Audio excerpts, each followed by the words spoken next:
Oh, the Cleveland Browns. yeah, I have a lot to talk Who about. hired Kevin Stefanski. Oh my God. I mean, you can start. Go ahead. Yeah, I'd love to start. All right, so kind of back to the whole Joe Judge thing. All right, you have Eric Bieniemy, Greg Roman, Josh McDaniels, all these dudes that are 10 times better candidates than this guy, and you hire Kevin Stefanski. Why? Like, why? Just wait till the playoffs are over or something, then hire a coach. Like, Well, you don't have to wait till the playoffs are over anymore to officially hire. you can't. I'm just saying you could have. Like, no, why were yeah. you in such a rush to hire a guy who ran a very mediocre offense? Like, the Vikings offense wasn't that crazy. Here's the thing. They didn't have any expectations heading into the year, the Vikings offense. They essentially kept the same team from last year. They drafted Irv Smith. They drafted, what's the lineman's name? I don't remember. And, Kirk Cousins had the best year of his career, easily, I believe. Mm-hmm. Their offense went from 18th in yards per play to 10th, and they virtually had the same team. The offensive line improved dramatically, especially in the running game, and Dalvin Cook exploded. He's also Dalvin Cook. Yeah. They were sixth with 133.3 rushing yards per game. Eighth in points per game at 25.4. So I mean they were okay, but then their passing offense was ranked 23rd. The good thing about him is he's been around some great football minds. Yeah. He's been around Gary Kubiak. He's like their advisor or whatever, and obviously Mike Zimmer, who's a good coach. But yeah, the improvement in general was pretty insane with the Vikings on their offense. Especially from the first year, like first half of the year, the second half, they kind of just, I don't know, kind of switched. Because the first year their passing game was completely struggling. Like, Diggs first couple weeks, everyone, were complaining. And then I do have a lot of cons, though. Yeah, there's a ton. The only pro I have going off of what you guys said was in 2017, he took over as the quarterback coach when Scott Turner got fired, and that was the best year that Case Keenum had. But then again, it's not.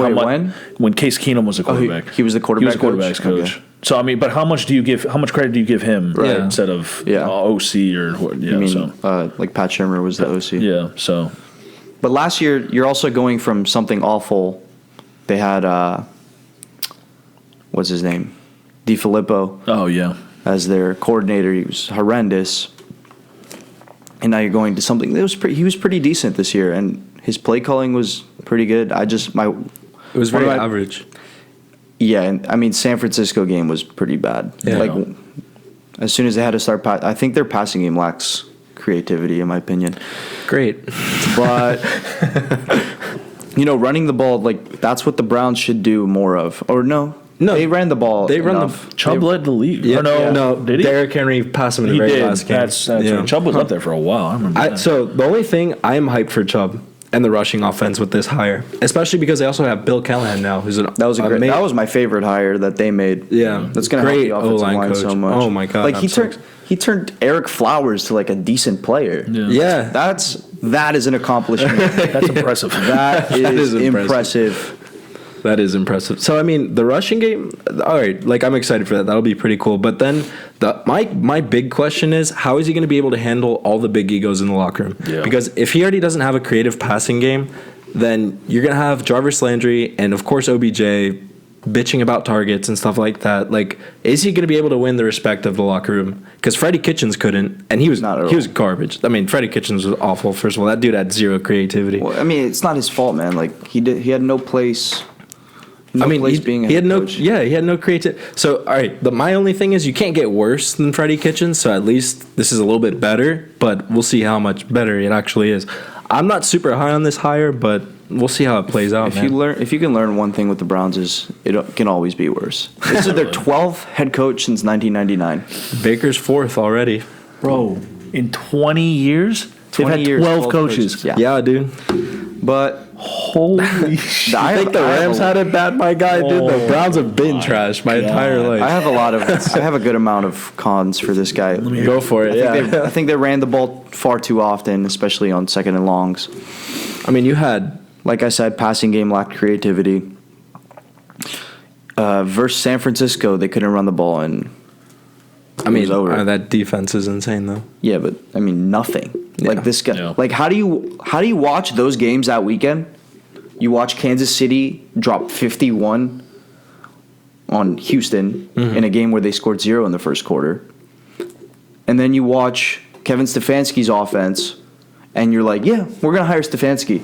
Yeah. It makes no sense to me. Put up a giant goose egg. Yeah, that's my point. Like, why not wait for Bieniemy? And then, like, what happened with McDaniels? He was there for 24 hours. Like, they could have closed the deal. Wow, I forgot. Yeah, like, I don't know, man. Supposedly,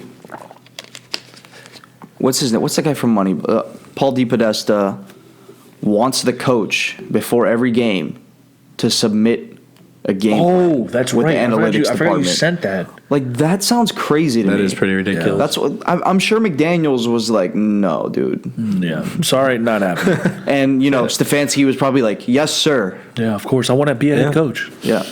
So, yeah, we know that McDaniels hasn't been too desperate to become a head coach. No.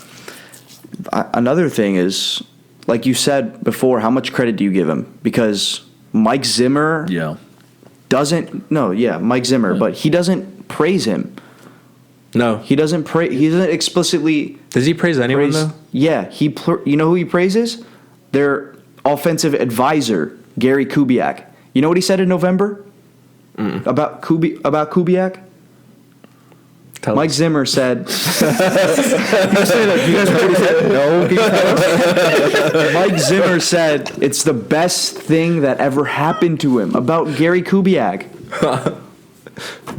What about Stefanski? Like, clearly not. That's a huge red flag to me that he didn't praise him and he praised the offensive. What did I say? Advisor? Coordinator or not? Yeah, the offensive advisor. Did he advise Stefanski the whole time? What does that even? So, yeah, it's a positive he's been around Gary Kubiak, but it's also a negative that Mike Zimmer didn't praise him and he praised Gary Kubiak instead of. Great. So he endorsed him more. Another garbage year coming up. So what'd you give it? What grade did you give it? I gave this hire a D. Same. I gave it a D. So I gave it the same as the Joe Judge hiring. I gave this a D. Because I think we know like what Stefanski's going to be as a head coach. I don't want to jump the gun, but like Joe Judge is kind of like a wild card. Yeah, who knows? Could be really good. Could be really bad. Dude, watch the Browns go undefeated next year and win the Super Bowl. I mean, dude, like this is the thing with the Browns. Like, even though Stefanski might be a very average coach at best, he still might be good enough to get them into the playoffs next year. We'll see. I mean, that division. I mean, honestly, besides the Ravens, they don't have a roster. The Steelers, like, I don't know, man. Dude, it's wide open. Should be interesting next year. Yeah, should be interesting. And then if the Bengals get Burrow, they're gonna be looking good too. Is that all the hires? That is. Head coach. coach. You guys have anything else to say? No. Yeah, head coach, of course. No, that's pretty much